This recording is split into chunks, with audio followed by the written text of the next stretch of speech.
कीर्तन चांग होय अंग हरिरूप प्रेमे छंदे नाचे डोले हरपले देह भाव एक देशी जीव कळा एक देशी जीव कळा हा सकळा सोयरा किंवा हा सोयरा सकळा प्रेमे छंदे नाचे डोले हरपले देह भाव तुका म्हणे उरला देव तुका म्हणे उरला देव गेला भीव त्या काळे प्रेमे छंदे नाचे डोले हरपले देह भाव विठ्ठल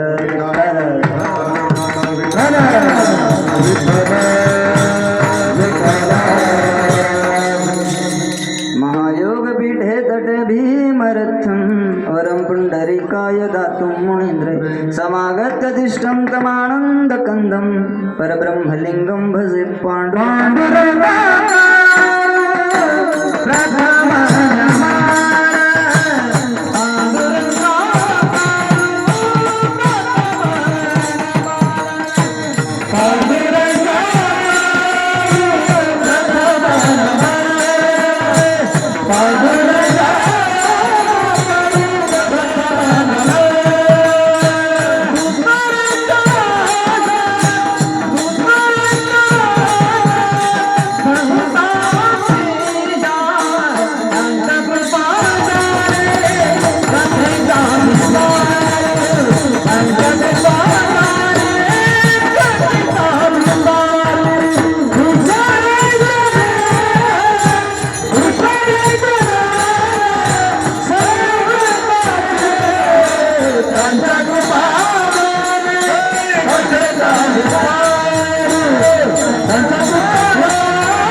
दुसरे चरण संतांची त्यांच्या कृपादाने कथीचा विस्तारू बाबाजी सद्गुरुदास तुका वक्रतुंड महाकाय सूर्यकोटी समप्रभ निर्विघ्नं कुरु मे देव सर्व कार्येषु सर्वदा नागेंद्र हराय त्रिलोचनाय भस्मांगरागाय महेश्वराय नित्याय शुद्धाय दिगंबराय तस्मै नकराय नमः शिवाय आता अभिनव वाग्विलासिनी जय चातुर्यर्थ कला कामिनी ते शारदा विश्वमोहिनी नमिली संपाद्य ज्ञानंच विधाय भक्तिं विलोकितो येन समाधिराजः वैराग्यवन्तं विचारयुक्तं नमामि जोगं शिरसा गुरुन्तं मनोजवं मारुततुल्यवेगं जितेन्द्रियं बुद्धिमतां वरिष्ठं वातात्मजवानरयुतमुख्यं श्रीरामदूतं शरणं प्रपद्ये शरण शरण हनुमन्ता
शरणजी हनुमंता तुम्हा आलो रामदूता काय भक्ती जात्या वाटा मज दाबव्या सुबटा विठ्ठल विठ्ठल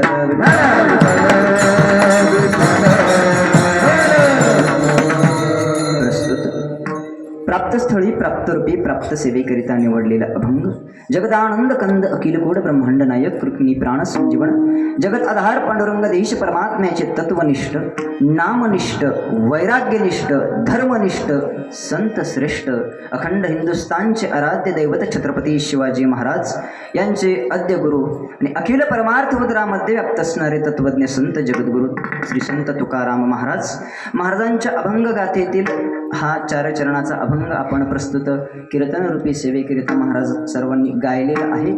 अभंग अत्यंत साधा आहे, सरळ आहे, सोपा आहे, कित्येकांच्या ऐकण्यातला आहे, कुणाच्या पाठांतरातला आहे, कुणाच्या कानपाठ आहे, तर कुणी कधीच ऐकलेलं नाही, पहिल्यांदा ऐकलेलं. अभंगाचा सरळ सरळ भावार्थ साधा सोपा असा आहे. महाराज म्हणतात कीर्तन चांग तुकोबराय म्हणतात कीर्तन चांग. ठीक आहे, कीर्तन चांगलं आहे, पण त्याचे परिणाम काय? मनुष्य कोणतीही गोष्ट करत असताना त्या गोष्टीमागे परिणाम फार महत्त्वाचा असतो. मनुष्य भोजन करतो, परिणाम काय? भूक जाते. मनुष्य काम करतो, कष्ट करतो, परिणाम काय? 4 पैसे येतात. त्याचप्रमाणे कीर्तन चांग. ठीक आहे महाराज तुकोबराय कीर्तन चांगलं आहे, त्याचा परिणाम काय? तर त्या अभंगाच्या 4ही चरणाच्या उत्तरार्धामध्ये तुकोबराय आपल्याला कीर्तनाचे 4 परिणाम सांगतायत. अभंगाच्या पहिल्या चरणात पहिला परिणाम तुकोबराय म्हणतात कीर्तन चांग. परिणाम काय? होय अंग हरिरूप. हा झाला पहिला परिणाम. मनुष्य जीवनामध्ये कीर्तन करत असताना मनुष्याने जर कीर्तन केलं तर परिणाम काय होतो? होय अंग हरिरूप. हा झाला पहिला परिणाम. दुसरा परिणाम महाराज म्हणतात त्याच कीर्तनामध्ये प्रेमाने नाचायचं, प्रेमाने डोलायचं, प्रेमे छंदे नाचे डोले. परिणाम काय? तर कीर्तनामध्ये एकदा देहभाव हरपून जातो आणि एकदा का देहभाव हरपून गेला, महाराज म्हणतात तिसऱ्या परिणामामध्ये तुमचा देहभाव जर हरपला अरे तो परमात्मा जगदानंद सर्वत्र व्यापक आहे आणि तो व्यापक असणारा परमात्मा तुमचा सोयरा होतो. महाराज म्हणतात एक देशी जीव कळा हा सकळा सोयरा. हा झाला तिसरा परिणाम. ठीक आहे महाराज, तिसऱ्या परिणामात तुम्ही म्हणताय तो परमात्मा आपला सोयरा होतो, मग आणखीन काय होतं? तर तुकोबराय म्हणतात अरे बाबा हो, तो परमात्मा तुमचा जर एकदा सोयरा झाला की मनुष्य जीवनामध्ये फक्त खाली काही उरत असेल तर तो देव आहे. आणि देव उरल्याच्या नंतर काय होतं? तर महाराज म्हणतात तुका म्हणे उरला देव गेला भेव त्या काळे. अरे त्या काळाचं नाव ऐकल्याच्या नंतर आपल्याला धरकाप सुटतो, पण तो परमात्मा आपलाच केल्याच्या नंतर त्याच्या भीतीने काळही पळून जातो. विठ्ठल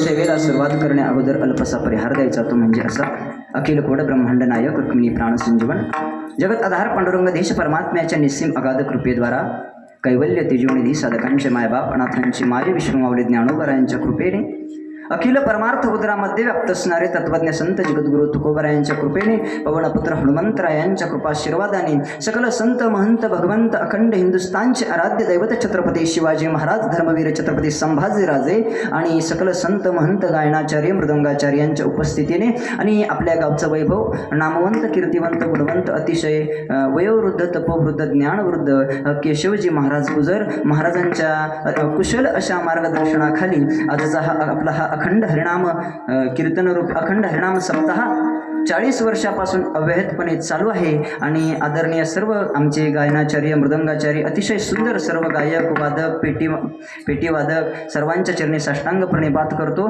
आमच्यासोबत आलेले आमचे आदरणीय पूज्य श्री लक्ष्मणजी महाराज झराळपूरचे असतील आणि आमचे काकडे महाराज आमचे पवार सर यांच्यामुळे ज्या ठिकाणी येण्याचा योग आला आणि आमचे काय महाराज तुमचं नाव?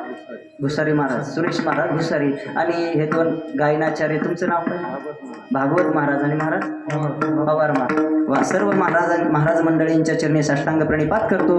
आदरणीय वयोवृद्ध तपोवृद्ध अतिशय उत्कृष्ट मृदंगवादक महाराज, आपलं नाव काय? ज्ञानेश्वर महाराज. वा ज्ञानेश्वर महाराज. आणि इकडं आमचे जीवलग मित्र गुणेशजी महाराज ते या ठिकाणी उपस्थित आहेत, त्यांचे धन्यवाद. गुणेश महाराज होते आमच्यासाठी, तुम्ही एवढे लांबून आले, धन्यवाद तुमचे. आमचे जीवलग मित्र आहे, आम्ही सोबत राहिला आहे. असो सर्व वारकरी टाळकरी माळकऱ्यांच्या चरणी साष्टांग प्रणिपात करतो. आणि एक अतिशय महत्त्वाचं म्हणजे की आपल्या या ज्ञानोबरायांच्या ज्ञानेश्वरीचं पारायण आपल्या या ठिकाणी चालू आहे. जे कोणी पारायणाचे व्यासपीठ असेल त्यांच्या चरणारविंद साष्टांग प्रणिपात. कारण की ज्ञानोबरायांच्या ज्ञानेश्वरीचं पारायण म्हणजे ज्ञानेश्वरीचं पारायण नाही महाराज. ज्ञानेश्वरी काय आहे तर भगवान शंकर पार्वती मातेला सांगतायत हरू म्हणे नेणी जे देवी जैसे स्वरूप तुझे तैसे नित्य चिंतन देखी जे गीता तत्व. अरे साक्षात पार्वती मातेचं स्वरूप म्हणजे ती गीता आहे, ती ज्ञानेश्वरी आहे. जगात अनेक पंथ आहे, अनेक संत आहे, अनेक ग्रंथ आहे, पण एक सांगू, जगात असा एकमेव पंथ आहे, वारकरी पंथ आहे. आणि ज्ञानोबाराय तुकोबाराय सारखे संत आहेत, गाथा ज्ञानेश्वरी सारखे ग्रंथ आहेत. त्यांची सेवा केली तर जगाचा मालक कृपा करतो.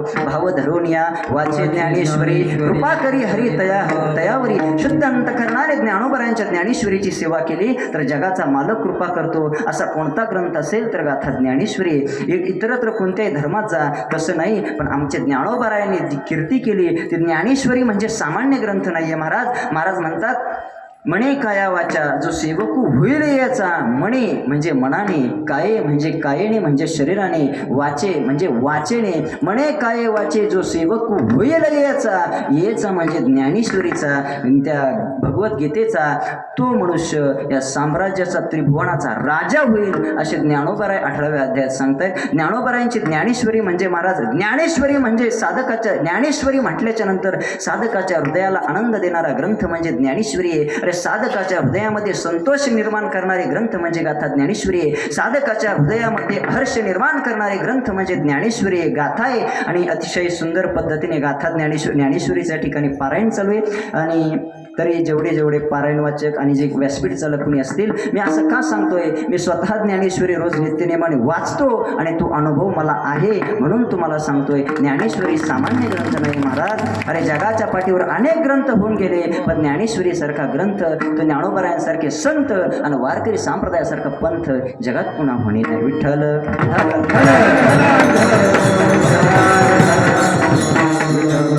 अभंग तुकोबारायांचा आहे, 4 चरणाचा आहे, अतिशय महत्वाचा आहे. मनुष्य जीवनामध्ये मनुष्य कीर्तन करतात, परिणाम काय तर परमात्म्याची प्राप्ती. आता परमात्म्याची प्राप्ती करायची असेल तर मुख्य महत्वाचे 3 साधनं. पहिला म्हणजे कर्ममार्ग, दुसरा ज्ञान मार्ग आणि तिसरा भक्ती मार्ग. कर्माचा विचार करायचा झालं तर आमचे प्रातस्मरणीय पूज्यश्री गुरुवर्य मारुती बाबा कुरेकर आम्हाला निश्चलदासांचा विचार सागर शिकवत असताना त्या कर्माचे 4 प्रकार सांगतात. नित्य कर्म, नैमित्तिक कर्म, काम्य कर्म, प्रायश्चित्त कर्म. कर्माचे 4 प्रकार आहेत. नित्य कर्म जे आपण रोज करतो, उठलं की आंघोळ स्नान करणे, देवपूजा करणे, जेवण करणे, हे नित्य कर्म आहे. नैमित्तिक कर्म काहीतरी निमित्ताने जे कर्म केलं जातं त्याला नैमित्तिक कर्म म्हणतात. जसं आज आपण हनुमंतरायांच्या जन्मोत्सवानिमित्त आपण हा सप्ताह करतात, म्हणजे नैमित्तिक कर्म. नित्य कर्म, नैमित्तिक कर्म, काम्य कर्म, काहीतरी फलाची अपेक्षा ठेवून जे कर्म केलं जातं त्याला नैमित्तिक कर्म म्हणतात. आणि काम्य प्रायश्चित्त कर्म कशाला म्हणतात? मनुष्याने जीवनामध्ये जर काही पाप केलं असेल आणि त्या पापाच्या प्रायश्चित्तात मनुष्य जो कर्म करतो त्याला प्रायश्चित्त कर्म म्हणतात. कर्मशास्त्राचे सिद्धांत फार गहन आहेत आणि त्यामध्ये कर्मशास्त्राचे महत्त्वाचे 2 सिद्धांत असे आहेत महाराज. पहिला सिद्धांत असा आहे, मनुष्य जन्माला आल्याच्या नंतर त्याला कर्म करावं लागतं. आणि दुसरा सिद्धांत असा आहे, केलेलं कर्म भोगावंच लागतं. माफी मागून बोलतो महाराज, मी जरी कीर्तनकार असलो तरी पण मी असो नाही तर मा बाप असो नाही तर आम्ही दोघं संगच असो, केलेलं कर्म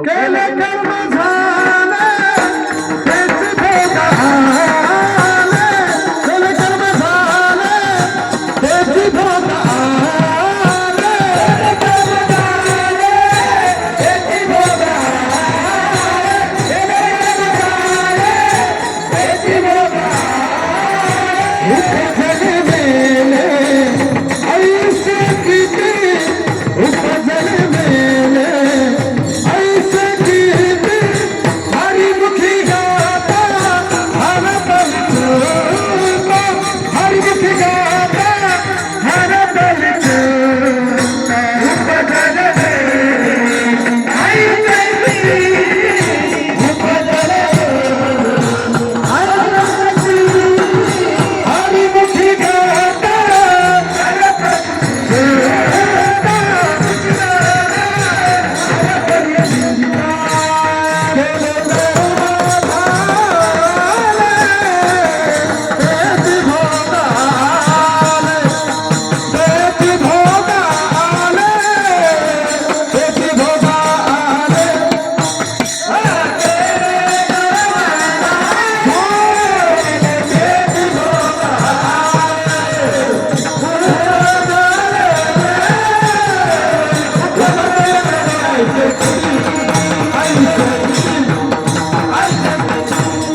ज्याप्रमाणे आपण म्हणतो ना, पाचर मारली की ती पीठ बसते, अशी जे पीठ पाचर मारले महाराज.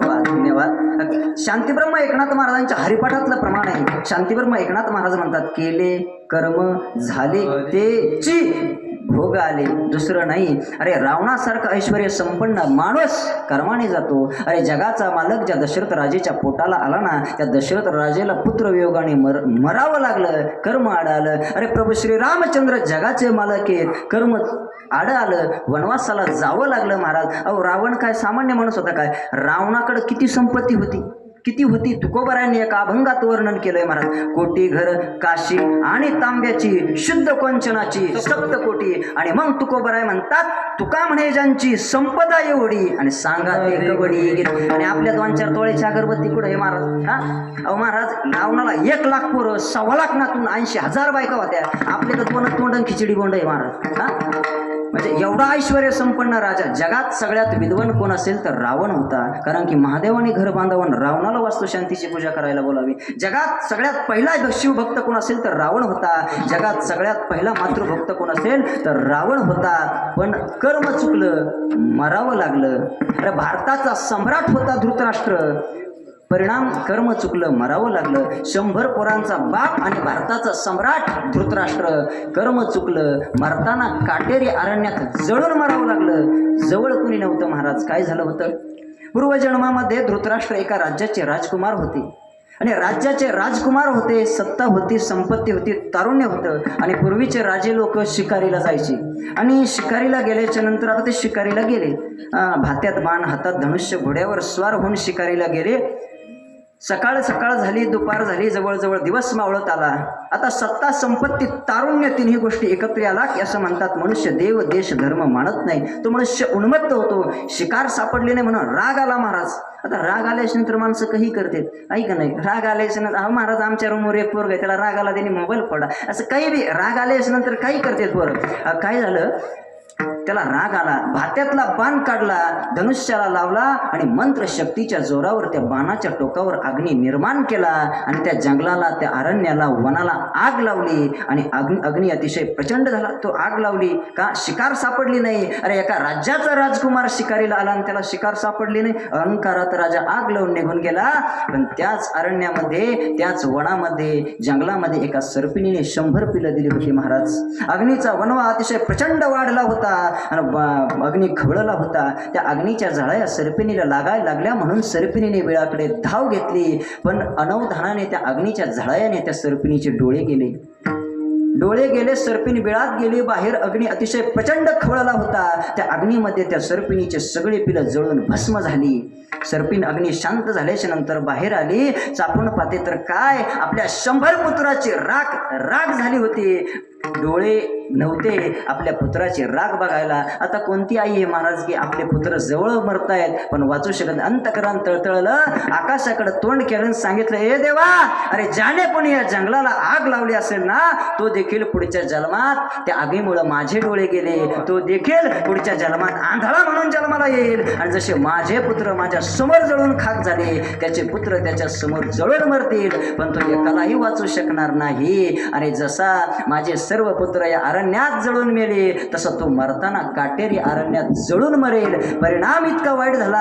100 पुत्राचा बाप होता, मरताना अग्नी डाक द्यायला एकही शिल्लक नव्हता. भारताचा सम्राट होता. सांगायचं तात्पर्य एकच आहे, कर्म शास्त्राचा सिद्धांत इतका गहणे, कुणी असो कर्म चुकत नाही. मला सांगायचा मुद्दा एवढाच आहे, कर्म मार्ग, ज्ञान मार्ग, भक्ती मार्ग आणि या तिन्ही मार्गाचा समन्वय साधून जीवन कोण जगत असेल तर ते संत जगतात. बरं, ते संत जीवन जगत. कर्म मार्गाचा जर विचार करायचा झाला तर कर्मप्रधान जीवन अनेक संतांचं होतं. पण एक संत सांगतो, श्री संत सावता महाराज.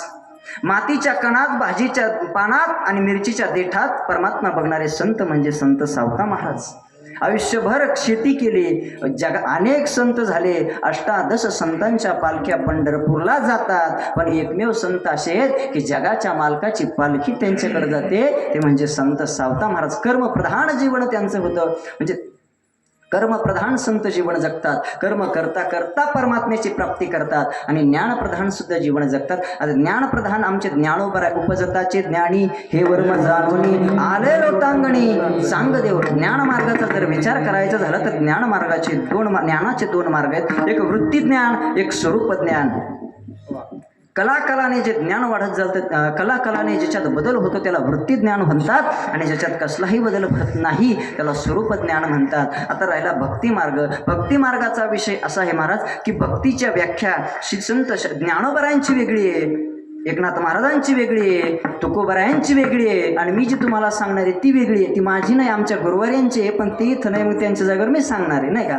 म्हणजे ज्ञानोबरायांची भक्तीची व्याख्या वेगळी आहे. ज्ञानोबराय म्हणतात हे तिची ना चौथी पहिली ना सरती जे सहज स्थिती भक्ती नाम, जिला सहज स्थिती म्हणतात तिला असं भक्ती म्हणा. ज्ञानोबरायांच्या भक्तीची व्याख्या वेगळी आहे, शांतीब्रह्म एकनाथ महाराजांच्या भक्तीची व्याख्या वेगळी आहे. नाथ महाराजांना जर विचारलं महाराज तुमच्या भक्तीची व्याख्या काय, तर नाथ महाराज म्हणतात अहर्निशी माझी कथा, अहर्निशी माझी वार्ता, अहर्निशी माते ध्याता ते भक्तिनाम तत्वता. म्हणजे अहर्निशी माझी कथा, रात्रंदिवस जे माझी कथा करतात, अहर्निशी माझी वार्ता, रात्रंदिवस जे माझ्याविषयी बोलतात, अहर्निशी माते ध्याता, रात्रंदिवस जे फक्त माझाच विचार करतात, माझं स्मरण करतात, त्याच्यापेक्षा वेगळी भक्ती काय आहे. आणि तुकोबरायांना जर विचारलं महाराज तुमची भक्तीची व्याख्या काय आहे, तर तुकोबराय म्हणतात तीच भक्ती देवाला आवडते.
व्याख्या सांगायचं झालं तर तुकोबराय म्हणतात ह्याची थोर भक्ती आवडती देवा. महाराजांनी सुंदर प्रमाण दिले, अतिशय बरोबर 5 मारले तुम्ही पण, धन्यवाद. ह्याची थोर भक्ती आवडती देवा.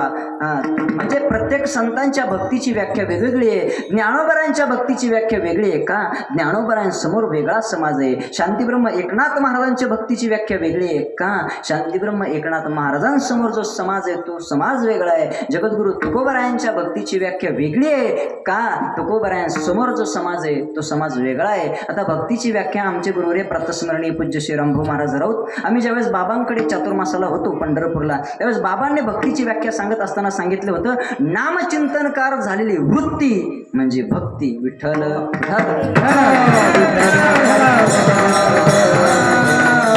आणि भक्ती करत असताना त्या भक्ती मार्गामध्ये की परमात्मा प्राप्तीचा सगळ्यात सोपा सरळ मार्ग कोणता असेल तर कीर्तन मार्ग आहे. का सरळ सोपा मार्ग आहे, कारण की मनुष्याचा कलियुगामध्ये जर उद्धार करायचा असेल तर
करावे कीर्तन तेने नारायण. कलियुगामध्ये कीर्तन करा.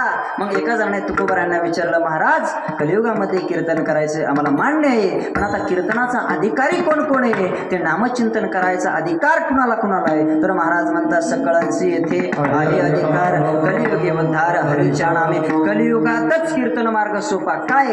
तर महाराज म्हणतात कृते ध्यायतो विष्णू त्रेतायाम यजतो मकैहै द्वापारे परिचर्यानाम कलौ तद हरि कीर्तनात. कृते ध्यायतो विष्णू, कृते परमात्मा प्राप्त करायचा असेल तर कृतयुगामध्ये कृते ध्यायतो विष्णू, कृतयुगामध्ये ध्यान केल्याच्या नंतर परमात्मा प्राप्त होतो. त्रेतायाम यजतो मकैहै, त्रेतायुगात यज्ञ केल्याच्या नंतर परमात्मा प्राप्त होतो. आणि द्वापारे परिचर्यानाम, द्वापार युगामध्ये मनुष्याने पूजा केल्याच्या नंतर परमात्मा प्राप्त होतो. पण कलियुग असं साधन आहे, त्या कलियुगात तुम्ही नुसतं कीर्तन जरी केलं तरी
आनंद वाटला.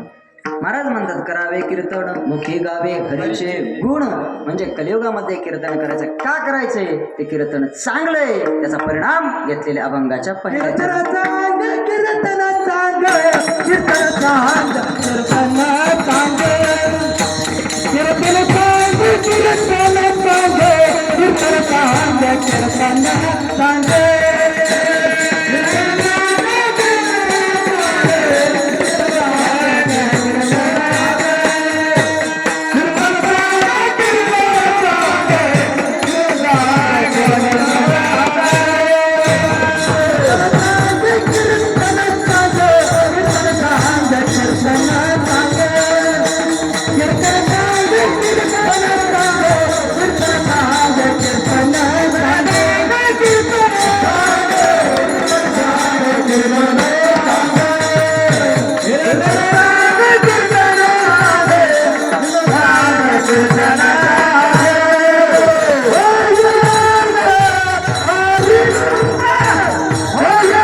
कीर्तन चांग होय अंग हरिरूप. एक सांगू का नको नाही आता दम निघा ना, मला सांगूनच टाकतो महाराज. मला जर कोणी विचारलं ना महाराज गंधर्व स्वर्गात गायनाला असतात ते कसे असतात, मी यांचं नाव सांगेन महाराज. खरंच सांग. आणि मला स्वर्गात इंद्र आणि चंद्र वाजायला असतात, मला जर कोणी विचारलं ना ते कशी वाजवतात यांचं नाव सांग, लय आनंद वाटला. वा, अतिशय सुंदर वातावरण. असो, विषय आपला तो नाहीये. कीर्तन चांग, कीर्तन चांग. तुकोबराय दोनदा म्हणतात कीर्तन चांग, कीर्तन चांग. आता तुकाराम महाराज एकदा जरी म्हणले असते कीर्तन चांग होय अंग हरि, आपण काही म्हटलो असतो नाही, तरी आपले कीर्तन चालले. नाही तुकोबराय. आता कसं असतं महाराज, सप्त्याला वर्गणी द्या असं म्हणून पहिल्या दिवशी चालत नाही, काल्यापर्यंत म्हणावं लागतं तेव्हा वर्गणी येते. म्हणजे आमचे प्रातस्मरणीय पूज्य श्री गुरुवर्य उल्हास महाराज सूर्यवंशी आम्हाला पाठात सांगतात, लोकांना चांगल्या गोष्टी एकदा सांगितलेल्या कळत नाही, त्या 2-2, 3-3 वेळेस सांगावं लागत असतात. म्हणून तुकोबराय म्हणतात कीर्तन चांग, कीर्तन चांग. कीर्तन चांग, कीर्तन चांग का? सगुण परमात्मा तत्वाची प्राप्ती कीर्तनाने होते, म्हणून कीर्तन चांग, कीर्तन चांग. कीर्तन चांग, कीर्तन चांग का? निर्गुण परमात्मा तत्वाचा साक्षात कीर्तनाने होतो, म्हणून कीर्तन चांग, कीर्तन चांग. कीर्तन चांग, कीर्तन चांग का? जगात कीर्तनासारखं दुसरं कुणीच चांगलं नाही, काहीच चांगलं नाही, म्हणून कीर्तन चांग, कीर्तन चांग. कीर्तन चांग, कीर्तन चांग का? तर शरीर म्हणजे काया ते ब्रह्मभूत करण्याचं सामर्थ्य कीर्तनात आहे, म्हणून कीर्तन चांग, कीर्तन चांग. ब्रह्मभूत काया होत से कीर्तने, म्हणून कीर्तन चांग, कीर्तन. कीर्तन चांग, कीर्तन चांग का? वेगवेगळ्या गावातली, वेगवेगळ्या विचाराची, वेगवेगळ्या मताची, ज्या माणसाचं कधीच जमत नाही तसे माणसं एका छत्रात बसवण्याचं सामर्थ्य कीर्तनात आहे, म्हणून कीर्तन चांग, कीर्तन चांग. कीर्तन चांग, कीर्तन चांग का? आमच्या अष्टादश संतांनी, ज्ञानोबरायापासून तर सकल संतांनी कीर्तन सोडून दुसरं काहीच केलं नाही, म्हणून कीर्तन चांग, कीर्तन चांग. कीर्तन चांग, कीर्तन चांग का?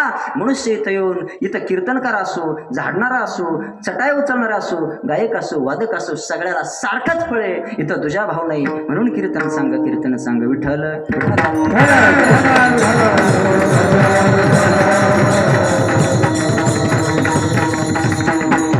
महाराज म्हणतात कीर्तन चांग, कीर्तन सांग. होय अंग हरिरूप, होय अंग हरिरूप. कीर्तनाने अंग हरिरूप होण्याचं सामर्थ्य कशात असेल तर कीर्तनात आहे. वास्तविक पाहता वारकरी संप्रदायामध्ये आपल्या महाराष्ट्रामध्ये कीर्तनाचे 3 प्रकार आहेत. एक नारदीय कीर्तनकार, राष्ट्रीय कीर्तनकार आणि वारकरी कीर्तनकार. आपण जे कीर्तन करतोय ते कीर्तन वारकरी कीर्तनकार आहे आणि वारकरी कीर्तनकार आहे. आणि वारकरी कीर्तनकारात 6 प्रकारचे कीर्तन असतात. पहिलं स्वरूप कीर्तन, दुसरं गुण. आता तेवढं तुमच्या लक्षात राहील का मला माहीत नाही, पण आता सांगतो, ज्याच्या राहील त्याच्यात धन्यवाद, नाही तर मग पंगत झालेलीच आहे का नाही. पहिलं कीर्तन आहे स्वरूप कीर्तन, दुसरं गुण कीर्तन, तिसरं धर्म लीला संकीर्तन, चौथं धर्म कीर्तन, 5वं नाम संकीर्तन आणि 6वं संत कीर्तन. स्वरूप कीर्तनाची जर विचार करायचा झाला तर वेदांत विषय आणि तत्वज्ञान त्यामध्ये सांगितलं जातं. ज्ञानोबराय तुकोबरायांच्या भाषेत जर स्वरूप कीर्तन कशाला म्हणतात, ते परमात्म्याच्या स्वरूपाचं वर्णन म्हणजे स्वरूप कीर्तन. तो परमात्मा किती सुंदर आहे. वो राजस राजा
किती सुंदर आहेत. राजसकुमार मदनाचा पुतळा, रवी म्हणजे सूर्य, शशी म्हणजे चंद्र, अरे चंद्र सूर्य ज्याच्या तेजापुढे पिके एवढा सर्व परमात्मा सुंदर आहे. तुकोबरायांनी बुधवारच्या अभंगामध्ये परमात्म्याच्या स्वरूपाचं वर्णन केलंय. महाराज म्हणतात पांडुरंग कांती दिव्य तेज झळकती रत्न किळक फाकती अगणित प्रभा.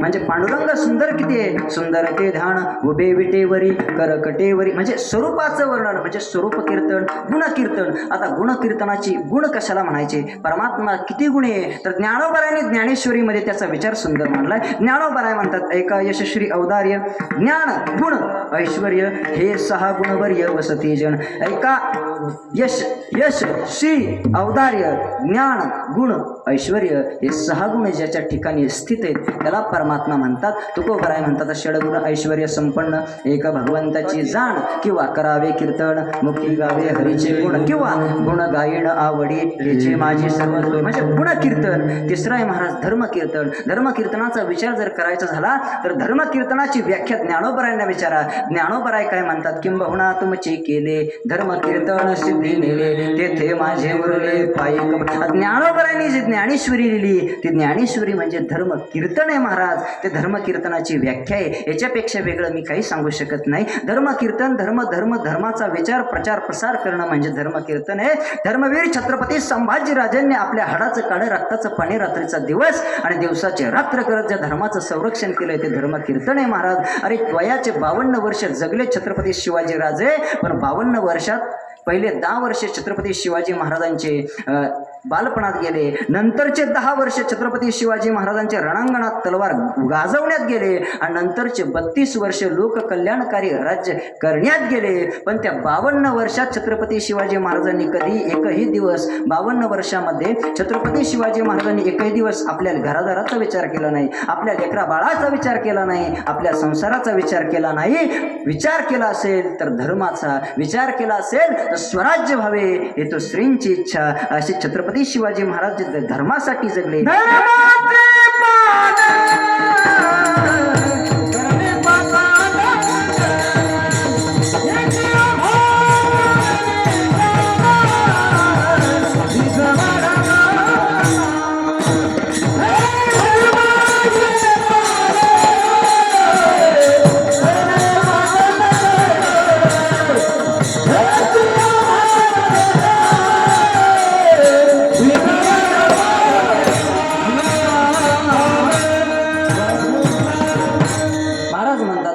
पालन करणे पाखंड खंडन म्हणजे हे सुद्धा एक प्रकारचं धर्म कीर्तन आहे.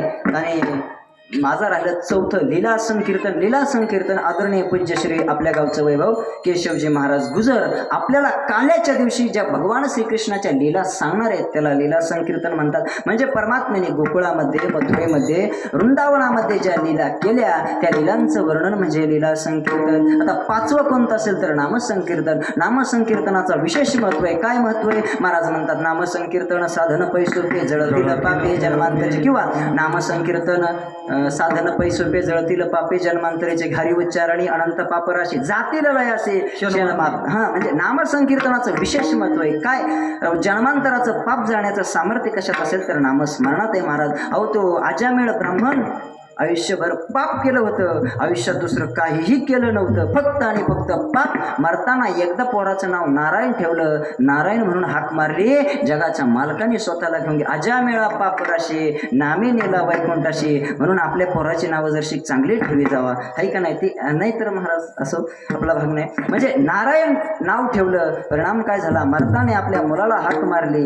म्हणजे जगाचा मालक आपलं लोक सगळे म्हणजे विष्णुदास येऊन त्याला घेऊन गेले. म्हणजे अजामेळा पापराशी नामे नेला वैकुंठाशी. नामस्मरणाचं इतकं विशेष महत्व आहे. अहो वाल्या कोळी आयुष्यभर पाप. आमचे प्रातस्मरणीय पूज्य श्री गुरुवर्य मारुती बाबा कुरेकर आम्हाला पाठात नेहमी हा दृष्टांत सांगत असतात की बाबा हो, त्या वाल्या कोळ्यापासून आत्तापर्यंत जेवढे पापी झाले सगळे एकत्र केले तर एवढं पाप होणार नाही, एवढं एकट्या वाल्मिकांनी केलं होतं. पण त्यांच्या जीवनामध्ये ते पाप निवृत्त होण्यासाठी त्यांनी काय केलं असेल तर महत्त्वाचं साधन म्हणजे नामसंकीर्तन. परिणाम काय केले, रामायण रामादी किंवा पुराणे प्रसिद्ध बोलले वाल्मिक.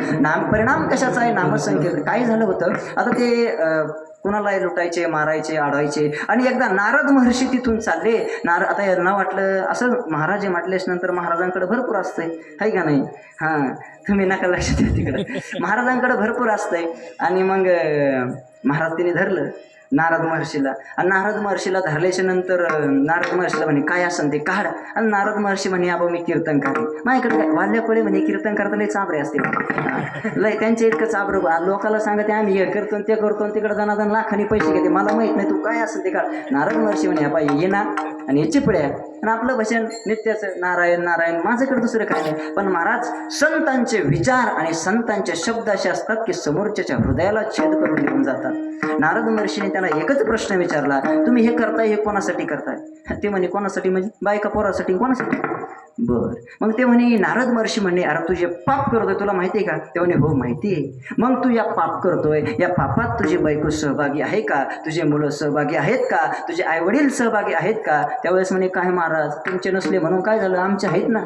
म्हणे घरी जाऊन विचारून ये.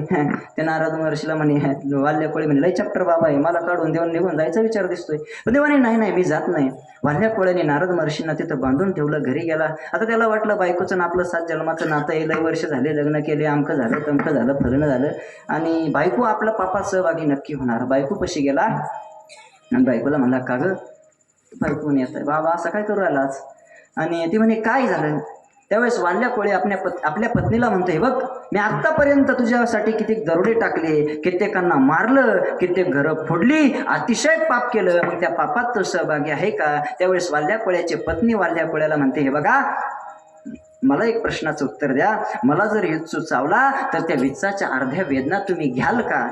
वाल्याकोळी म्हणे अरे तुला विच्चू चावल्याच नंतर त्या अर्ध्या वेदना मी कस काय घेईल? तसं ती पत्नी म्हणली तुम्ही माझ्या अर्ध्या वेदना घेऊ शकत नाही, मग मी तुमचं पाप कस काय घेईल?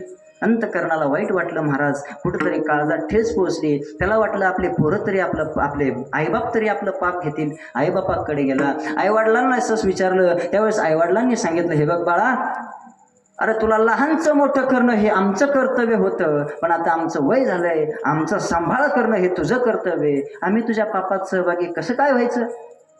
मग महाराज त्याला फार वाईट वाटलं. पण त्याला वाटलं आपले पोरं तरी आपले असतील का, ते आता आपले जन्म आपण त्यांना जन्म दिला आहे, ते पोरं लय विचित्र असतील महाराज. आणि ते आमचे पोरं विचित्र याच्यावरून आमचे एक महाराज सुंदर दृष्टांत सांगतात. आता आलोय म्हणून सांगायचं होतं नाही का. ते आता काय झालं, एका वर्गात पोरं ध्यान घालत होती आणि गुरुजी आले. गुरुजी म्हणे ए बरं हो अरे शांत बसा, तुमच्या वयात छत्रपती शिवाजी महाराजांनी हिंदवी स्वराज्याची शपथ घेतली, तुम्ही धिंगाणा घालता. शांत बसा, तुमच्या वयात ज्ञानोबरांनी ज्ञानेश्वरी लिहिली आणि तुम्ही धिंगाणा घालता. पोरं लई चित्र ते म्हणे गप्पा गुरुजी तोय वाद भगतसिंग फासाव गेल तिथं कळून नाही गेला आहे का, याशी पोरं महाराज. अहो लई विचित्र पोरं महाराज. आता मी कसं आहे दिसायला आकडावणी, खायला माकडावणी, फेटा काढले कीर्तन वगैरे वाटतच नाही, एकदम असा बारीक वार आलं तर उडून जाईल. आणि मी चाललो होतो आणि एका पोरला म्हणलं अरे बाळा कुठं चालला? ते म्हणे तमाशाला. अरे म्हणलं काय राव मला जरा तर नीट बोली जाय, आता तब्येतीमुळे वाटत नाही कीर्तन करे असं. ते फेटा काढले कोणी म्हणतच नाही. आता येतं कोणतरी मला म्हणलं कीर्तन कोणाचं आहे मला. अरे काय असंच एका गावात कीर्तनाला गेलो महाराज, आता कीर्तनकार वाटत नाही आणि तारीख घेतली एकाने दुसरेच कार्यकर्ते तिथं. मी तिथं गेलो तिथला कार्यकर्ता मला काय म्हणतो ए पोरा बहिणा बाजूला का म्हणून मध्ये करतो मला. महाराज लय वाईट वाटलं. आता काय सांग आता ते असं म्हणलं मला महाराज माझं कीर्तन आता गप लय चव गेली, सगळ्या लोकांनी ऐकलं काय करता आता. मग गेलो फेटा बांधला, गरीबनी उभा राहिलो, कीर्तन झालं. ते म्हणतो तू आता काय? म्हणलं मग का डोळे खासाडत गेले का बॅनर हे फोटो हे ना तू आता का? ते मग मला तिने खिशातून 500 काढले, दक्षिण दिली. म्हणलं रोज म्हणत आहे काय हरकत नाही, आता काय करता आहे का नाही. हो ते पोरावरून चाललो होतं. पोराला विचार ते पोराला विचारलं कुठं चालला? ते म्हणे शाळेत चाललोय. म्हणलं डब्यात काय? ते म्हणे पुरणपोळी. म्हणलं मी खाऊ का? ते म्हणे काय? म्हणलं मग मी खाल्ली तू आईला काय सांगशील? ते म्हणा सांग कुत्र्यानी खाल्ली आहे का. ते पोराला विचित्र. आता तसं ते वाल्यापुढे आपल्या पोरांकडे गेला. पोरांना म्हणा खाऊ मी तुमच्यासाठी एवढा पाप केलं, तुम्ही पापात सहभागी हो का? हा पोरं म्हणे तुम्ही असे कुठाने करून ठेवले, तुमच्यामुळे अजून लग्न व्हाय ना, आम्ही असेच बोंबलत फिरतो पापाचं जा म्हणे घरी. ते तसलं काय जमत नसतं महाराज. पण असं म्हटल्याच नंतर वाल्यापुळेला फार वाईट वाटल्याच्या नंतर तो आपल्या नारद महर्षींकडे गेला. नारद महर्षींची क्षमा याचना केली आणि नारद महर्षींना सांगितलं सांगा मी काय करू. त्यावेळेस नारद महर्षींनी सांगितलं तो राम राम राम राम जप कर. परिणाम काय होईल तर परिणाम काय झाला असेल तर वाल्याकोळ्याचा वाल्मिक ऋषी झाले आणि रामायण होण्याच्या अगोदर रामायण लिहिलं. असं रामायण लिहिलं महाराज की जगाच्या मालकाला त्या रामायणाप्रमाणे आयुष्य व्यतीत करावं लागलं. एक पाऊल पुढं नाही, एक पाऊल मागं नाही. ज्याप्रमाणे आपण म्हणतो का नाही दुरीत एकदम तसं महाराज अतिशय म्हणजे परिणाम कशाचा असेल तर नामसंकीर्तनाचा आहे. नामसंकीर्तनाचा परिणाम असा आहे महाराज, म्हणजे आपलं काय नामपर कीर्तन नाहीये, पण परिणाम सांगत आपल्याला पुढे जायचं आहे. नाही तर तुम्ही म्हणता नामसंकीर्तन ते पहिल्या दिवशी असतं, आपलं तसा विषय नाही. सांगायचा मुद्दा आहे नामसंकीर्तनाचा परिणाम काय महाराज, दुःखरूपी संसाराची निवृत्ती आणि सुखरूप परमात्म्याची प्राप्ती करण्याचं साधन म्हणजे संसाराविषयी मी तुम्हाला काय सांगणार, मी तसा एंडतोय तुम्हाला काय संसाराच्या गप्पा सांगू हा महाराज. आता तुमचे काळेचे ढवळे झाले आणि मी तुम्हाला संसाराच्या गोष्टी सांगणं म्हणजे मूर्खपणा आहे. का आता आपलं झालंच नाही, आपण काय सांगणार लोकांना. महाराज तुमचं वर्ष आयुष्य गेलंय संसारामध्ये आणि आम्ही तुम्हाला संसाराच्या विषयी गोष्ट सांगणं म्हणजे मूर्खपणा आहे. आमचे उल्हास बाबा सांगत असतात पाठामध्ये, अरे तुम्ही कीर्तन करा, पण कीर्तन काय आहे, अरे परमात्मेविषयी ज्ञानोबराय तुकोबरायविषयी आलेली अनुभूती सांगण्याचं ठिकाण म्हणजे कीर्तन आहे. संसाराच्या गप्पा सांगण्याचं ठिकाण म्हणजे कीर्तन नाही आहे. नको तिथं डोकं घालायचं नाही. आपलं काम काय आहे, अरे कीर्तन भक्ती ज्ञानविरहित इतर गोष्टी न कराव्या, हे काय असेल तर कीर्तन आहे. म्हणून महाराज म्हणतात कीर्तनाचा. आता महाराज मला सांगा, तुम्ही सगळे माझे वडीलधारे माणसं आहे आणि सगळे वडीलधारे माणसं आहे, माझ्यासारख्या पोरासोराने तुम्हाला संसाराच्या गोष्टी सांगणं शोभतंय का? अजिबात नाही. आता सगळे वडील अजिबात नाही. पण मी तुम्हाला संसाराच्या गोष्टी सांगणार नाही, पण तुकोबाराय काय म्हणतात हे नक्की सांगेल. तुकोबाराय काय म्हणतात, संसार कसा आहे महाराज, संसार कसा आहे तुकोबरायांच्या भाषेत जर सांगायचं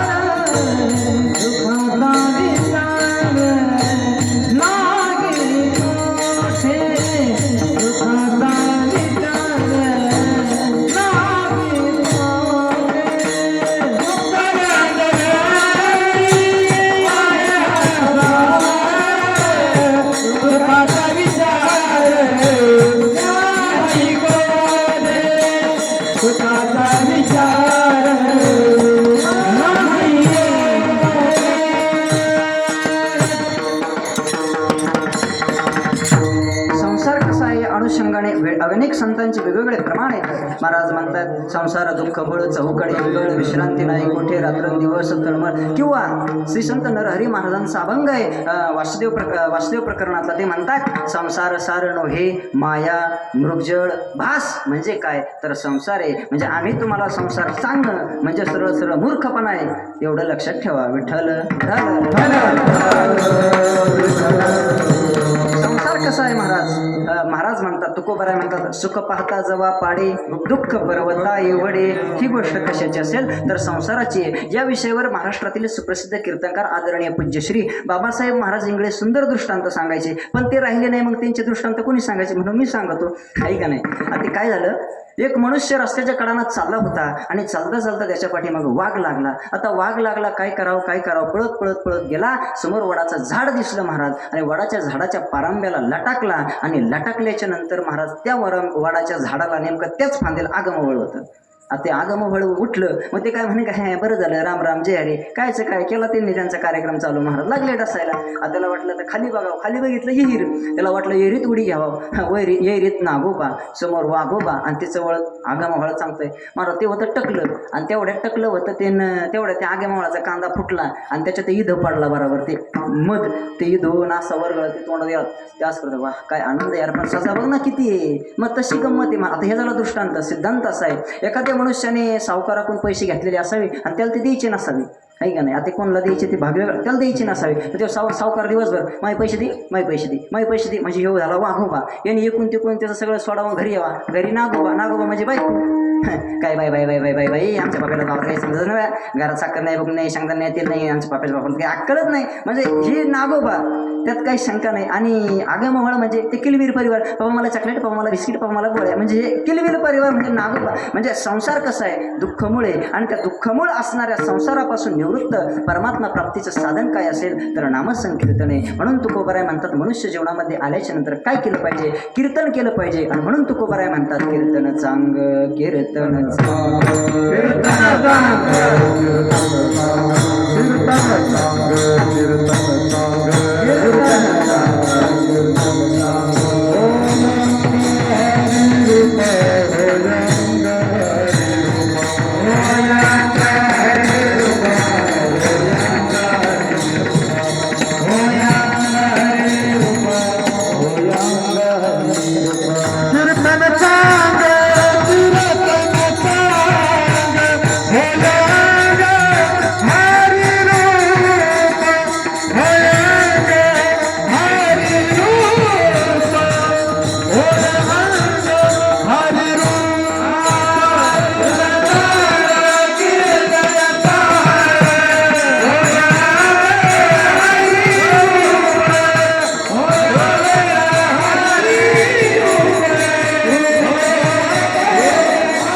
अहो ते कीर्तन करत असताना देवाकडे काही मागायची गरज नाही. महाराज म्हणतात न मागे त्याची रमा होय दासी. मागायची गरज नाही, तो परमात्मा मनुष्याला आपोआप देतो. अहो काय झालं, असंच मी एका कीर्तनात म्हणलो, तुम्ही देवाला म्हणजे तुम्ही निष्कामतेने देवाची भक्ती करा, काही मागायची गरज नाही, देव आपोआप देतो. आणि उदाहरण दिलं, अडळपदी बाळ वैसविले ध्रुव क्षीराचा सागर उपमन्य. आणि तिथल्या एका पोराने असं म्हटलं की लहानल्या पोराला देव लवकर प्रसन्न होतो. एका पोराने लयच मनाव घेतलं महाराज. आणि कीर्तन झाले होते, आला माझ्याकडे, म्हणलं महाराज, म्हणलं काय, मला देवाला भेटायचंय. म्हटलं भेट, कसं भेटावं, काय नाही म्हटलं, जंगलात जायचं, नामस्मरण करायची, तपश्चर्या करायची, देव भेटल.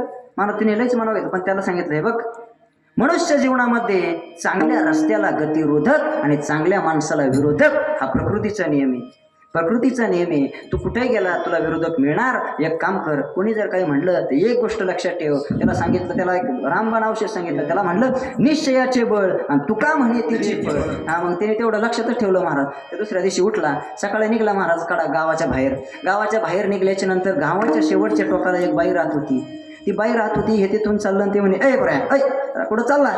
ती म्हणे चाललं म्हणते देवाला भेटायला. कोणी सांगितलं, ते नाही का रात्री एक महाराज आलता मेरीचा, तिने सांगितलं, काय कराय बाबा लोकांचं असेच असते ते. हा, नाही म्हणे मी त्या बाबाचं ऐकणं. त्यांनी सांगितलं, मग निश्चयाचे बळ तुका म्हणे त्याची फळ. ती बाई म्हणली, बाबा बाबाने लईच पटवून दिलेलं दिसतंय. ते म्हणे चालला का तू. म्हणे चाललं. मग महा एक काम कर. म्हणे काय नाही म्हणे, मला एक सुंदर मुलगी आहे, 18 वर्षाची, तरुण आहे, पण तिला बोलता येत नाही. त्या देवाला एवढं विचार, कवा बोलायला लागेल, तिचं लग्न कवा होईल. तेव्हा म्हणे विचारतो महाराज. म्हणला. पुढं गेला, 2-4 शेतकरी वीर खांदत होते. ते क्रेन, आता ती JCB वगैरे पोकलँड आत्ता आलंय, पण एक 5-7-8 वर्षापूर्वी तसलं काही नव्हतं. ते अजून बी काही ठिकाणी हाताने खांदतात. ते शेतकरी हाताने वीर खांदत होते. आणि शेतकऱ्यांनी त्या पोराला आवाज दिला, ए बरे, अरे कुठं चालला तू. ते म्हणे देवाला भेटायला चाललो.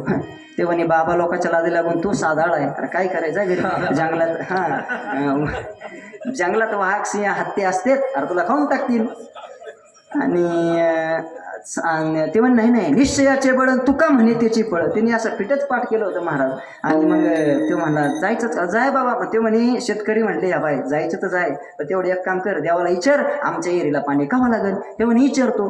पुढं गेला महाराज, जंगलाच्या आतमध्ये गेला. तिथे एक बाबा, हे 5 क्विंटल जटाचं गटुडं, हे दाढीन बोडीन खापक्याचे खापक्या बाबा. आणि तिथं तपश्चर्या करीत होता. त्याला वाटलं लयच मोठा साधू आहे. महाराजांनी डायरेक्ट दंडवत परिक्रमा दर्शन ते, त्याला वाटलं लय मोठा साधू आहे. ते म्हणे बाबा म्हणे बालका बोल. ते म्हणे काय नाही, तुमच्याला नाही बोलायला लागलो, मी देवाला भेटायला चालू. अरे बाबा मी चप्पी करून आलतो, 5 क्विंटल जटाचं गठुडं झालंय, मला अजून देव भेटला नाही, काय कर, जा माग. ते म्हणे काय बाबा आहे राहतो, मला मार्ग सांगायचा तर मागं जा म्हणतो. असा कसा बाबा आहे रे तू. महाराज ते म्हणे मी देवाला जाणारच, म्हणे भेटणारच. ते म्हणे भेटायचं तर भेट, पण एक काम कर. म्हणे काय, त्या देवाला विचार मला कधी भेटशील. विचारतो महाराज. ते 2-4 दिवस बिगर आणा पाण्यात जंगलात फिरलं, मला फुलशा दिल्या, पण कोणाला सांगा. ते म्हणे आता काय कसं असतं महाराज, सत्पुरुषाचा अपमान झाला की त्याला अपमान हा मृत्यूपेक्षा लागत असतो महाराज. त्याला आता अपकीर्तींच्या आपे भूतानी संभावित तसेच्या कीर्तीर मरणादतिरिच्यते. मरणापेक्षा जास्त त्याला अपमानाचा घाव लागत असतो. त्याला एक विचार केला, आता इथं दरी पातून आत्महत्या करतो. वाचलो तर त्या महाराजाचा कार्यक्रमच करतो म्हणजे आणि मग गेलो महाराज. तिने दरी पाहिली, दरीत उडी खाल्ली, पण देवाने त्याला खालून धरलं. आणि धरल्याच्या नंतर देव म्हणे, अरे ते महाराजाचं खरं निघलं. तिने देवाचं दर्शन घेतलं, निघला. देव म्हणे अरे काहीतरी माग. ते म्हणे मला काही मागायचं नाही, पण काहीतरी माग. ते म्हणे माझी काही इच्छा नाही, पण जे 2-4 लोक आहे ना म्हणे त्यांची इच्छा आहे. काय ते म्हणे का ते साधू. देव म्हणे कसला साधू, अबुरट येते, राजाच्या दरबारात कामाला होतं म्हणे, त्यांनी 100 तोळ्याचं कडं चोरून आणलं, जटाच्या गठोड्यात लपून ठुलंय. त्याला म्हणा ते जटाचं गठोडं ते सोन्याचं कडं एखाद्याला दान दी, तुला देव भेटून जाईल. ठीक आहे. मग त्या एरीवाल्याला काय सांगू, एरीवाल्याला सांग उत्तरेकडं 10 फूट खांदा म्हणा, पाण्याचा लोंढा येईल, 5-6 हंडे सापडतील. ठीक आहे. मग त्या बाईला काय सांगू, त्या बाईला सांग तुझ्या मुलीला जो मुलगा पसंत पडन त्याला पाहिल्याच्या नंतर ती बोलायला लागेल आणि त्याच्यासोबत तिचं लग्न होईल. ठीक आहे महाराज. जेव्हा आला त्या साधूकडं, कसा पाहतो. ते म्हणे अरे जाताना तर दंडवत परिक्रमा दर्शन, आता काय झालं. ते म्हणे मला वाटलं तू तर लय मोठा बाबा आहे, तू तर झगामागाना माझ्याकडे बघा निघाला. कडक कपडेन, 17 लपडेन, वर्गण टिळान, लोकाच्या वाईट डोळान, असा कसा बाबा आहे रे तू, कुठे जाऊन. अरे ते मला तुला देव भेटला काय.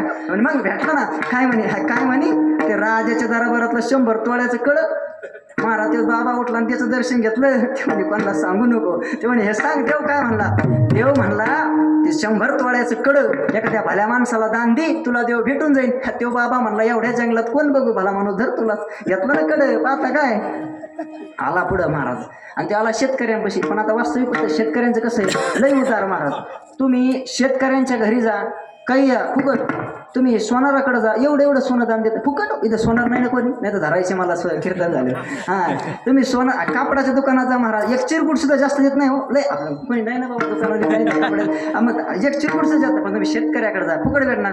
शेतकरी ते 14 विहीर खांदत होते. उत्तरेकडे तर आपण खांदलं, पाण्याचा लोंढा आला. लोंढा आल्याच्यानंतर 6 हांडे सापडले. ते उदार होते, प्रत्येकाने एक वाटून घेतला. याच्यातले 2 याला दिले. गड्याने मस्त 100 तोळ्याचं कडं हातात घातलं. एकाड्या हातात एक हांडा, एकाड्या हातात एक हांडा. आला त्या बाईपाशी. बाई म्हणली बाया बाया बाया बाया आला काय तू? आणि मग देव भेटला मला. बाई म्हणली काय म्हणला देव?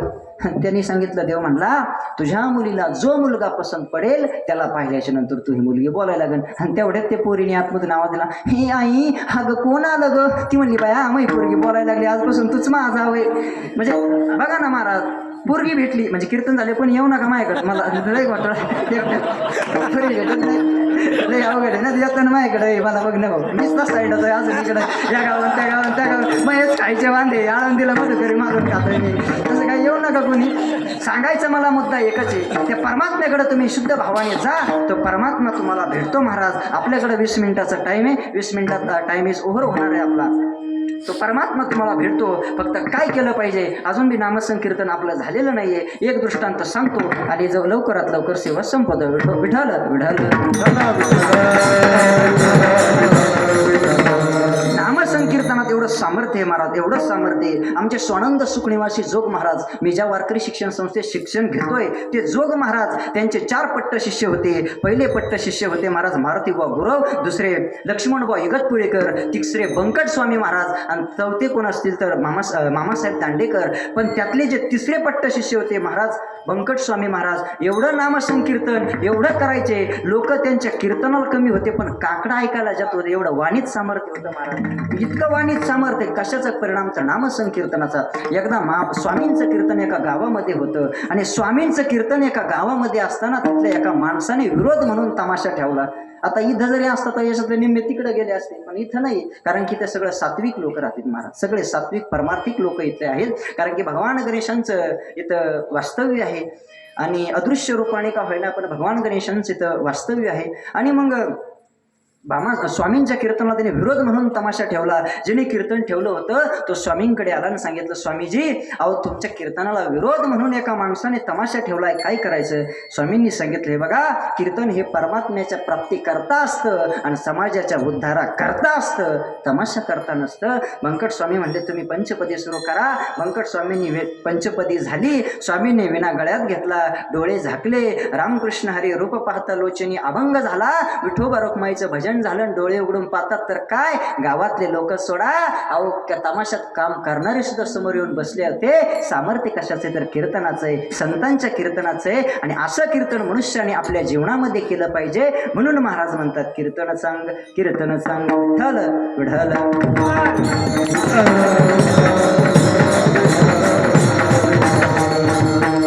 म्हणून महाराज म्हणतात कीर्तन चांग कीर्तन चांग. त्या कीर्तनामध्ये मनुष्याने प्रेमाने डोललं पाहिजे, प्रेमाने नाचलं पाहिजे. आणि मग परिणाम काय होईल? तर महाराज म्हणतायत घेतलेल्या अभंगाचे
संकीर्तन संत कीर्तन अजून ते बाकी आपलं अजून बघायचं पुढं भरपूर. म्हणजे प्रेमे छंदे नाचे डोले वाक्याने कीर्तन करताना असं केलं पाहिजे, समाज डोलला पाहिजे आणि टाळकरी नाचले पाहिजे. मग तुकोबारायांचं ते प्रमाणाला काहीच अर्थ राहत नाही. नाचू कीर्तनाचे रंगे ज्ञानदीप कशासाठी? कीर्तनासाठी. म्हणजे कीर्तनामध्ये मनुष्य जीवनामध्ये परमात्मा भक्ती करत असताना प्रेमाचं नातं भक्ताचं आणि भगवंताचं असतं. प्रेमाची व्याख्या करत असताना आमच्या स्वानंद सुखनिवासी सद्गुरू जोग महाराज वारकरी शिक्षण संस्थेचे अध्यक्ष गुरुवर्य संदीपान महाराज हाशीगावकर दादा प्रेमाची व्याख्या करत असताना म्हणतात, अरे निर्निमित्त आकर्षण त्याचं नाव प्रेम आहे. प्रेम त्याग आहे, प्रेम समर्पण आहे, प्रेम वासना नाही, अंतकरणातली भावना आहे, अंतकरणातली भावना आहे. अरे राधा राणीने कृष्ण शब्द ऐकला तर अंगाची धाव होत होती.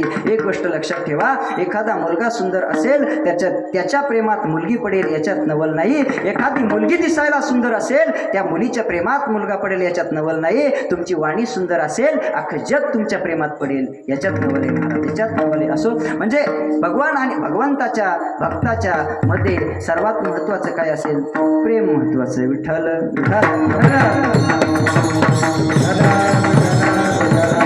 नामसंकीर्तन करत असताना नामचिंतन करत असताना भावे बळे आकळे एरविना कळे. अंतकरणामध्ये भाव महत्वाचा आहे, त्या नामचिंतनाविषयी प्रेम महत्वाचं आहे, तर परमात्मा प्राप्त होतो. इतकं आता ते नामचिंतनाचं विशेषत्व फार आहे महाराज, फार. आता एक छोटं दृष्टांत सांगतो. काय झालं, एका मनुष्याने आयुष्यभर पाप केलं महाराज. कधी काही तबा सप्त्याला नाही, कीर्तनाला नाही, हरिपाठाला नाही, पारायणाला नाही, प्रवचनाला नाही, कधीच कायलाच नाही. आणि ते एकदा मेलं, म्हणजे एकदाच मरतेच नाही इकडं. तो एकदा मेला आणि ते मेल्याच्या नंतर महाराज यमाचे दूत आले.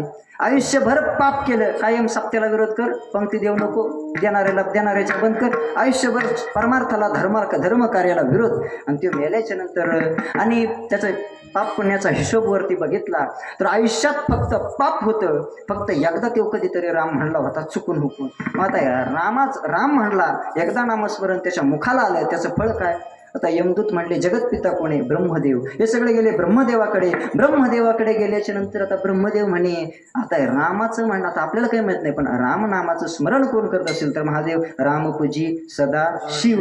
ते सगळ्यात जास्त रामाचं नामस्मरण, रामप्रभू श्री रामचंद्रांचं नामस्मरण करतात. मग आता एक काम करा, आपण सगळे महादेवांकडे जाऊ. महादेवांकडे गेल्याच्या नंतर त्यांना नमस्कार झाला, जय हरी झालं, सगळं झालं. भगवान महादेव म्हटले, आता मी काय सांगू शकत नाही, मी त्यांचं नामस्मरण करतो, पण त्यांच्या नामस्मरणाची महती त्यांनाच ठाऊक. तो माणूस म्हणला, हे बा मला कुठं न्या, पण मी दमेली, मी काय कुठं जात नाही. मला एक तर गाडी करा, पालखी करा, एसटी करा, काही करा, पण मी पायी येत नाही. आता तुम्हाला न्याय निवडा करायचा असेल तर करा, नाही तर राहू द्या. आता यांना गरज होती. महाराज पालखी केली, एकीकडून महादेवाने धरलं, एकीकडून ब्रह्मदेवाने धरलं. गडी बशीला मध्ये नेला भगवान श्रीहरी विष्णूकडे. विष्णूला वाटलं लयच मोठा बाबा आला काय ना, पुढून महादेवन मागून ब्रह्मदेवन. बाबा त्यांना वाटलं आता लक्ष्मी आई साहेबाला भगवान श्री विष्णूने सांगितलं, एक चरी कळती ना बाबा, चरी कळशी पाणी घेऊन ये म्हणे आणि एक आरतीचं ताट घेऊन ये. लय मोठे बाबा आपल्याकडे येऊ राहिले. तर महाराज लक्ष्मी आई साहेब गेल्या, एक चरीभर पाणी, आरतीचं ताट, आणि भगवान श्री हरी विष्णू जवळ गेले. आणि भगवान महादेव म्हणतात, त्यावेळेस विष्णू म्हणले, तुम्ही काही बोलू नका, एवढे मोठे महात्मा, एवढे मोठे संत आमच्या दारात आले, आम्हाला पूजा करून द्या. त्यावेळेस भगवान महादेव म्हणे, अहो देवा ऐकून तर घ्या. हे कोणी नाही मला काय ऐकायचंच ना म्हणे, याची पूजा करायची. एवढे मोठे संत माझ्या दारात आले, तुम्ही पूजा, अहो देव सारावे पुरते पूजा करा, संत पूजावे. म्हणजे अगोदर देवाला मागं सर्व संतांची पूजा, तुम्ही बाजूला म्हणे मला त्यांची पूजा करू द्या. भगवान महाराज महादेवाने डोक्यालाच हात लावून घेतला, म्हणता काय पिढं झाली पाहिजे. त्याची पूजा केली. आणि मग भगवान श्री हरी विष्णू महादेवाला म्हणे, सांगा म्हणे काय हा कसला बाबान कसला काय अबुरट येते, आयुष्यभर पाप केलं म्हणे त्यांनी, आणि एकदा राम म्हणला त्याचं फळ काय तुम्हाला विचारायला, तुम्ही बसले पूजा करीत. असंच चालू आहे महाराज. लोक कसे असे वरल्या रंगाला भोगत देत, पण परमात्मा अंतकरणाचं, म्हणजे अंतकरणात काय लोकांना माहित नाही, पण असं ते गाढीन बोडीन केसन बिसन लोकांना वाटतं लयच मोठा बाबा आहे, पण ते तसं काय नसतं. सगळे एकाच माळीचे बनीने मोजायला नाही, कोणी मोजके असते ते बोटा मोजा येते, पण आता ते संत ओळखू येत नसते महाराज. संत समाजाला ओळखू येत नाही, आणि जे ओळखू येते ते संत नाही महाराज. कारण की महाराष्ट्रात एक अशी परंपरा आहे, सिंधुताई सापकाळ यांचं एक वाक्य आहे, महाराष्ट्रात मोठं व्हायचं असेल तर अगोदर मरावं लागतं. ज्ञानोबरायने समाधी घेतल्यावर समाजाला ज्ञानोबराय कळले, आधी कळले नाही. अगोदर कळले असते तर ज्ञानोबरायला समाजाने सुखाने मांडी खाऊ दिले असते. ज्या समाजाने ज्ञानोबरायचा विरोध केला असते समाज ज्ञानोबरायांचा रोज पंचपक्वाने होते, तर वरपूर नाही विचारलं गेल्यावर काय उपयोग आहे महाराज. म्हणजे संत आहे तोपर्यंत कळत नाही. सांगायचा मुद्दा एकच आहे, तो मनुष्याने आयुष्यात काही केलं नव्हतं, फक्त एकदा नाम घेतलं होतं. त्यावेळेस भगवान श्रीहरी विष्णू त्यांना सांगतात, अरे बाबा हो, तुम्ही किती वेडेत.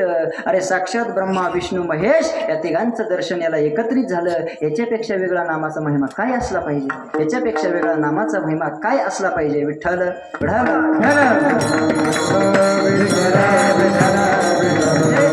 मनुष्य जीवनामध्ये नामसंकीर्तन फार महत्वाचं आहे महाराज. नामसंकीर्तन आणि दुसरं असेल तर संत कीर्तन. संत कीर्तन कशाला म्हणायचं? संतांची स्तुती करणं, संतांचं वर्णन करणं, संतांचा महिमान गुण गाणं म्हणजे 6वं कीर्तन संत कीर्तने. संतांचा महिमान कुणी गायला हो? तुकोबारायांनी. एक गोष्ट लक्षात ठेवा, ज्ञानोबारायांची ज्या संतांनी स्तुती केली नाही, वारकरी संप्रदायात त्यांना मान्यता नाही. मग सकल संतांनी 18 जे संत झाले सगळ्यांनी ज्ञानोबारायांची स्तुती केली. तुकोबाराय सुद्धा म्हणतात, तुम्ही संत माये बाप कृपावंत कायमी पतित कीर्ती. किंवा आता तुम्ही कृपावंत साधू संत जीवन म्हणजे संत कीर्तन मनुष्य जीवनामध्ये फार महत्वाचं आहे. आणि कीर्तन करत असताना मग कीर्तन करताना काय पाहिजे तर अंतःकरणात त्या कीर्तनाविषयी प्रेम पाहिजे. आणि जर प्रेम असेल तर महाराज म्हणतात मग त्या प्रेमाने मनुष्याने कीर्तनामध्ये डोललं पाहिजे. प्रेमाने मनुष्याने त्या कीर्तनामध्ये नाचलं पाहिजे. प्रेमे छंदे नाचे डोले. परिणाम काय होतो तर देहभाव हरपून जातो. कुणाचा देहभाव हरपला होता महाराज? एकदा काय झालं, श्री संत गोरोबा काका मडके घडवायचं काम होतं गोरोबा काकांचं, बरोबर ना महाराज? मडके घडवायचं काम होतं. पत्नीने आपल्या मुलाला झोपी घातलं आणि झोपी घातल्याच्या नंतर झोळीत टाकलं.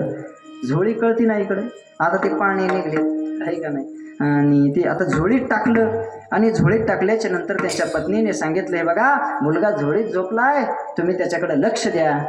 ठीक आहे महाराज. ते गेले निघून. गोरोबा काकाने हातात चिपळ्या घेतल्या आणि माडकी करायचे म्हणून चिखल काढला आणि हातात चिपळ्या येत आणि भजन करायला लागले महाराज. आणि भजन करत असताना तो मुलगा उठला, झोळीतून खाली आला आणि कधी पायाखाली चिरडला गेला कळलं नाही. परिणाम कशाचा आहे? हरपले देह भाव. कुठं? कीर्तनात. म्हणून तुकोबाराय म्हणतात, कीर्तन सांग कीर्तन सांग विठोबा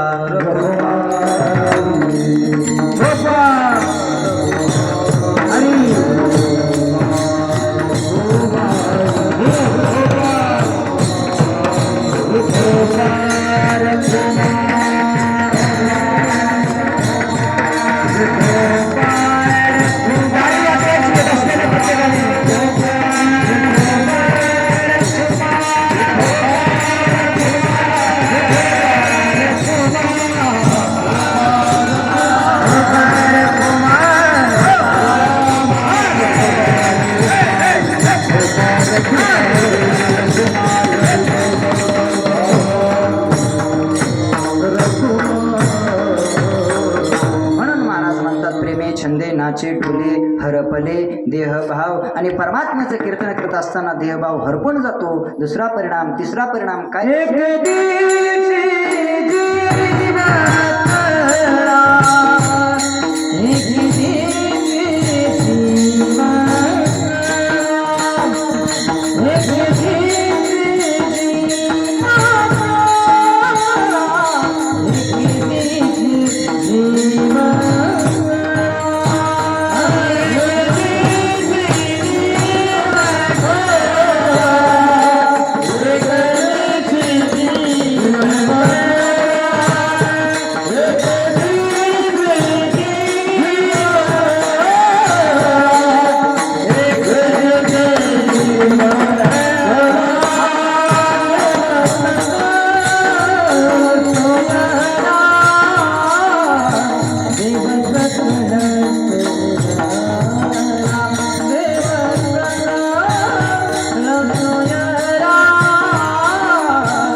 परमात्मा जर हरपले देहभाव परिणाम काय होतो तर एक देशी जीव कळा हा सकळा सोयरा. महाराज म्हणतात जीव नाम देह, माझ्या देहाच्या ज्या कळा आहेत त्या एक देशामध्ये, पण तो परमात्मा कसा आहे. विठ्ठल विस्तारला जनी सप्त हे पाताळे भरोने, विठ्ठल व्यापक त्रिभुवने, विठ्ठल मुनी मानसी. तो परमात्मा सर्वत्र व्यापक आहे. सर्वा घटी राम देहादेही एक, तो परमात्मा सर्वत्र व्यापक आहे. आणि असा असणारा परमात्मा तुम्ही जर कीर्तन केलं तर त्याचा परिणाम काय होतो तर तो आपल्या जवळ येतो. आणि जवळ आल्याच्या नंतर काय होतं तर महाराज म्हणतात त्याच्या भीतीने काळ सुद्धा निघून जातो. अभंगाच्या चौथ्याच्या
महाराजांनी म्हणतात तुका म्हणे उरला देव गेला भेव त्या काळी. अवघ्या 5 मिनिटामध्ये आपल्या वाणीला पूर्णविराम देणार आहे. सर्वप्रथम एक सांगू का, मी स्वतःला फार भाग्यवान समजतो. का सांगू का, आता सगळे मोठे मोठे महात्मे महाराज कीर्तनाला, निलेश महाराज वाणी आपल्या परिसराचं वैभव, खूप मोठं व्यक्तिमत्व आहे. आणि त्यांच्यासारख्या जातीत मायासारखे परस्वराचं कीर्तन तुम्ही घेतलं. आता सगळे महाराज माया तुम्ही कितीतरी बाबा वाट लावले असतील आतापर्यंत. किती आता ह्या बाबांनी तर किती वाट लावले त्यांचे त्यांना माहिती.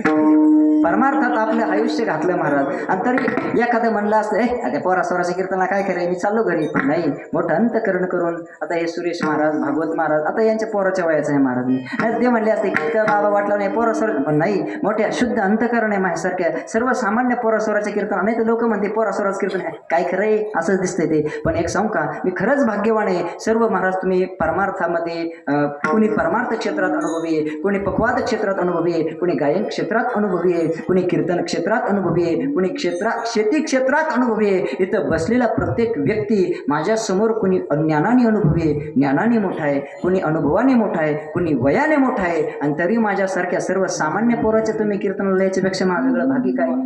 काय भाग्य पाहिजे? एक गोष्ट सांगू का, अरे अख्खा भाग्य सांगू का, माझं स्वतःचं भाग्य मीच सांगतो. काय करतात? अरे अख्खा महाराष्ट्र ज्यांना ज्ञानोबर आहे म्हणून पूजतो ना, ते आमचे पुरेकर बाबा, आमचे गुरुवर, याच्यापेक्षा वेगळं भाग्य काय पाहिजे? महाराज आमचे ज्ञानोबरायांची, ज्ञानेश्वरी तुकोबरायांचा गाथा जिवंत धगधग वैराग्य म्हणजे आमचे गुरुवर मोठे माऊली महाराज. आणि जगाला म्हणजे काळाला सुद्धा पछाडण्याचं सामर्थ्य घेऊन जन्माला आलेले जोग महाराज त्या संस्थेचा विद्यार्थी. काही चुकलं हुकलं असेल तर माझ्या बुद्धीचे दोष, आणि जे काही बरोबर आहे ते आमच्या स्वानंद सुखनिवासी सद्गुरू जोग महाराज वारकरी शिक्षण संस्थेचं आहे. अपाय जोडी आहे, काही चुकलं असेल त्याच्यात टाकून द्या, मी नेऊन तरी काय करू, जाताना यंत्रणेत टाकून देतो. माफ करायचं असेल तर करा, नाही तर नाक करू. मला कुठं गावचं जावं व्हायचं आहे का नाही? तुमच्या विचार आहे का नाही? म्हणजे बघा, सर्वांचे मनपूर्वक धन्यवाद. आमचे जीवलग मित्र गुणेशजी महाराज होते, आपल्या खालच्या गावचं वरच्या गावचं वैभव. आमचे जीवलग मित्र महाराज, आम्ही रोज आळंदीला सोबत असतो. जेवायला उठाय बसायला आमचं सगळं शिक्षण वगैरे सोबत आहे, ते देखील या ठिकाणी उपस्थित. त्यांना धन्यवाद. आदरणीय मृदंगाचार्य मृदंग महर्षी महाराजजी, भागवत महाराज, सुरेश महाराज, बाबा, आमच्या इकडे जहाड गुरुजी, आमचे काकडे महाराज आणि सर, तुमचे धन्यवाद बरं का. सर्व श्रोतृवर्ग, मातृवर्ग, बंधुवर्ग, भगिनीवर्ग, पितृवर्ग सर्वांच्या चरणी साष्टांग प्रणिपात करतो, दंडवत करतो आणि झालेल्या सेवेला याच ठिकाणी पूर्ण ज्ञानेश्वर